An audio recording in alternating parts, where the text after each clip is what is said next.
Welcome to my channel. In this video, we will see active and passive components, and we will see a comparison with both of these and what will happen or what will be the total resistance if they are connected in series and parallel, and we will do some numerical problems related with these things. Okay, so first is active and passive components. Active components are the elements or devices which are capable of providing or delivers energy to the circuit. So that is the active components, and passive components means they are the devices which do not require any external source for the operation, and they are capable of storing energy in the form of voltage or currents in the circuit. That is passive components. And about active and passive components, we can learn about them in detail by using this comparison table. So based on the nature of source, active components deliver power or energy to the circuit, and passive the utilizes power or energy in the circuit. And based on this, what are the major active components? They are diodes, transistors, SCRs, integrated circuits, current sources, voltage sources, and charged capacitor and charged inductor, etc. For technical exams, these questions are very important. So we should learn about the examples for active and passive components. And the major passive components are resistor, capacitor, inductor, etc. And the function of the components. Active components which produces energy in the form of voltage or current, and passive components stores energy in the form of voltage or current. And flow of current.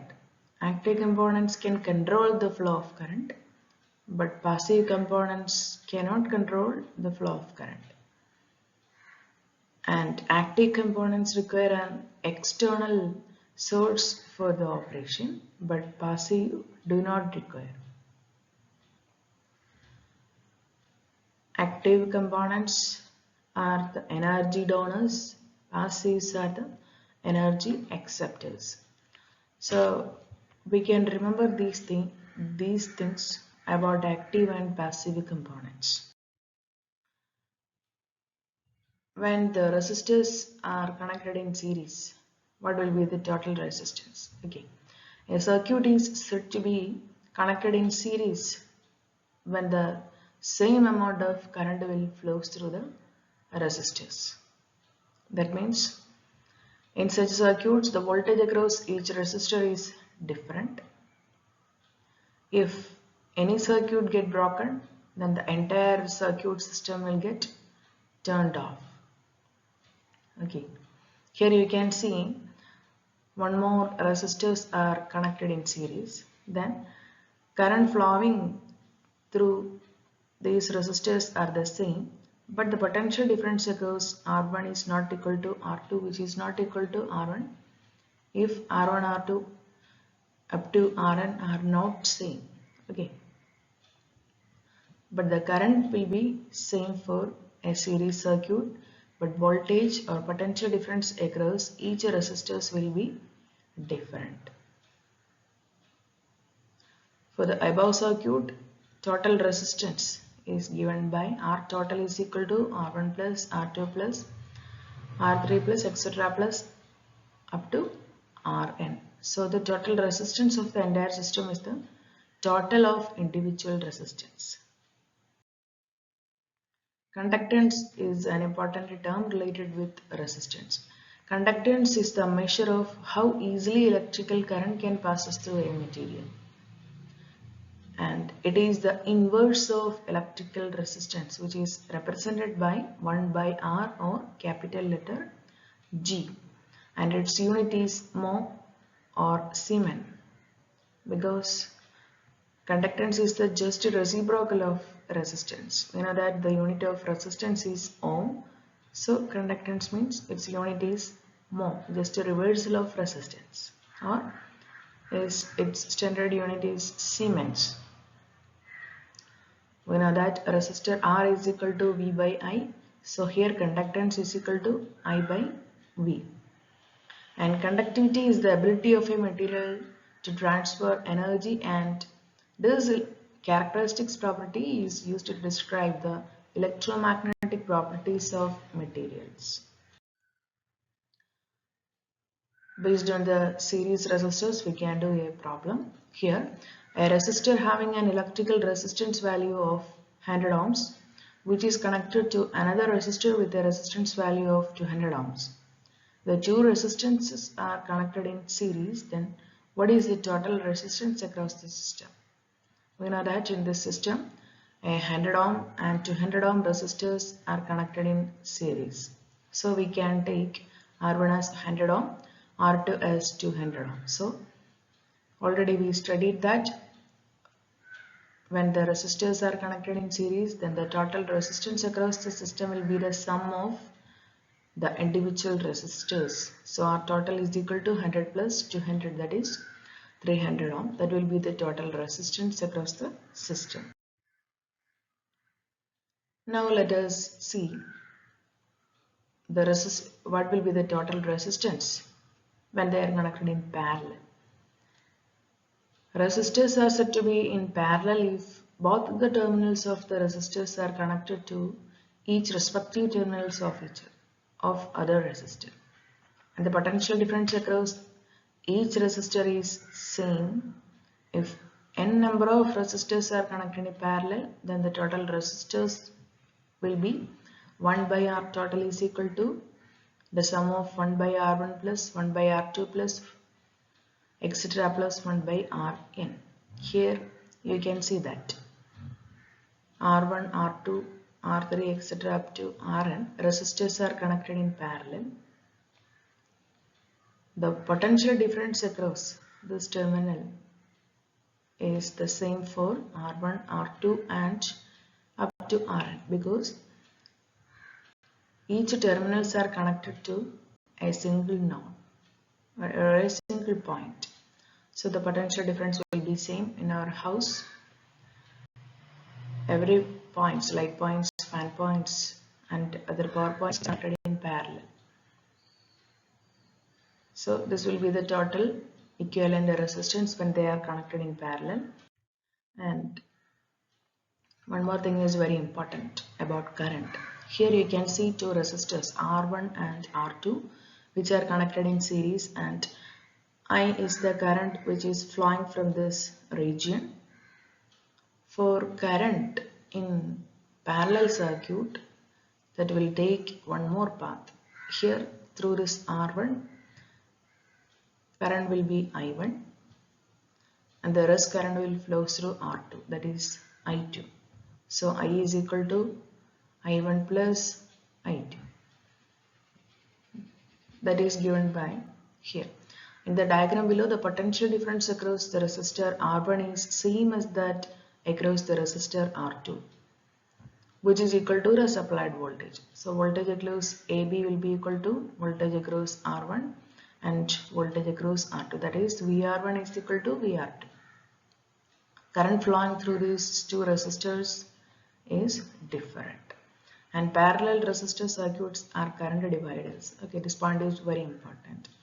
Parallel resistor circuits are current dividers because current will take one more path through these parallel circuits. And this concept is useful in applications like analog to digital converters and digital to analog converters. The concept of resistors in parallel is used in the analysis of Weierstrass bridge circuit. Okay. And based on this, we can do a problem. The same problem as we have already solved, but they are connected in parallel. So here, a resistor having an electrical resistance value of 100 ohm, which is connected to another resistor with a resistance value of 200 ohms. The two resistances are connected in parallel. Then what is the total resistance across the system? Here also the given data is R1 and R2 are 100 ohm and 200 ohms. Then R total 1 by R total is equal to 1 by R1 plus 1 by R2, that is 1 by 100 plus 1 by 200. Then we will get 100 plus 200 divided by 20,000. R total is the inverse of this 1 by R total. So we will get 20,000 divided by 300 is 66.67 ohm. That is the total resistance value of the required system. Okay. And here consider the following circuit where four resistors R1, R2, R3 and R4 are connected in parallel. Then find the current supplied by the source. Okay.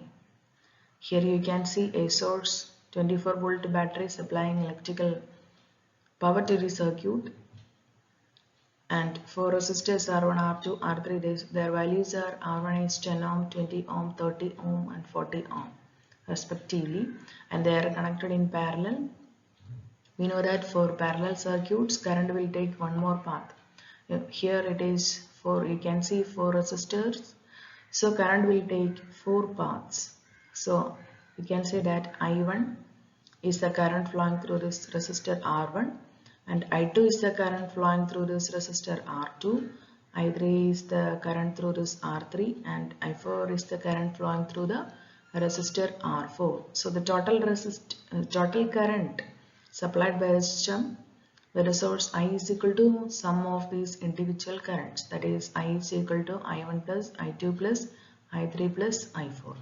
So here the question is find the current supplied by the source, that is I. We need to find I, and before that we need to find I1, I2, I3 and I4, and the sum of these individual currents will be the total current which is supplied by the source. So we can do the problem, solve the problem. Here R1 is 10 ohm, R2 is 20 ohm, R3 is 30 and R4 is 40 ohm, and the supplied voltage V is 24 volt.